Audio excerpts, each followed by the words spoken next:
I'm still with Victor Cuhna. He is the Group Chief Executive of Curo. We're going to move on to benefits caps. There's been a 9-month grace period, which is coming to an end, which you talked to us about last year, Vic. What's the latest on this, then, if people are struggling to make repayments? I think I remember saying this to you last time, Richard, that we are not about evicting people. We are here to support people, and irrespective of the ban or not, it's never in our to-do list to go and proceed to evict. Our job is to provide people with a home for life, an affordable home for life. And when people enter difficult periods financially, our job is to work with them and support them, reassure them, signpost them to additional financial support, make sure that if they're on UC, universal credit, that we can get their full entitlement to benefits.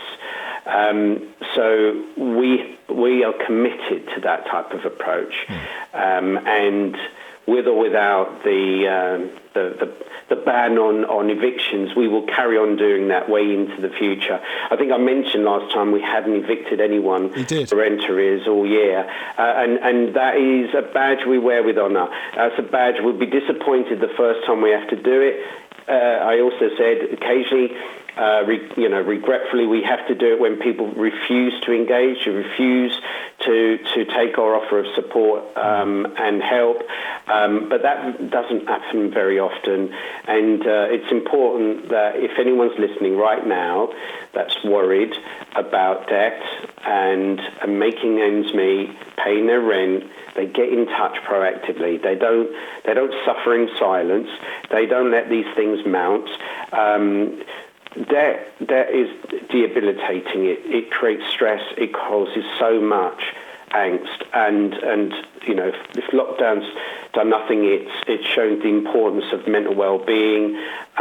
People that are worried about debt really need to contact us as soon as possible so we can proactively work with residents to try and solve their financial problems.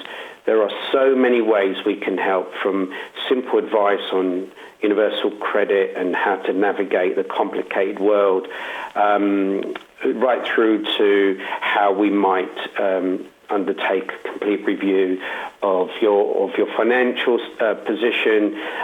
We've been able to get income from other charities to pay debts. There's so many things. I think the last time I asked, we'd managed to find a staggering £500,000 worth of extra income for our residents through the customer accounts team.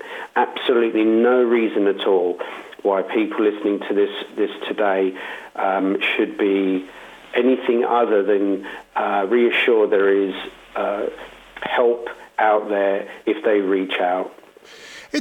I find it quite interesting. I've looked at your website and researched for this. You've got topics such as the census that's coming up in March on there. Do you feel that your brief and remit becomes broader as a housing association, in particular, for instance, that you will go through reviewing finances for people and give them some advice about what their best options are? So your role broadens as an organisation to encompass different areas of society.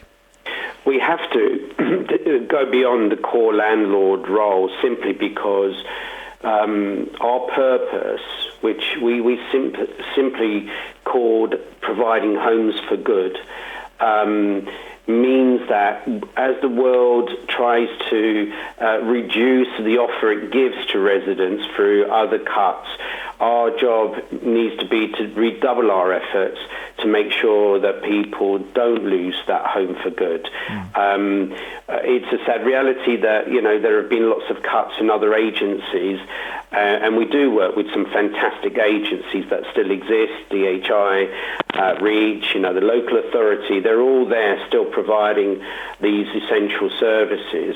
But of course, if we want our residents to be able to put down roots, remain independent in our home, be happy in their community, it means we have to, broaden the type of activity in order to continue to work towards that homes for good,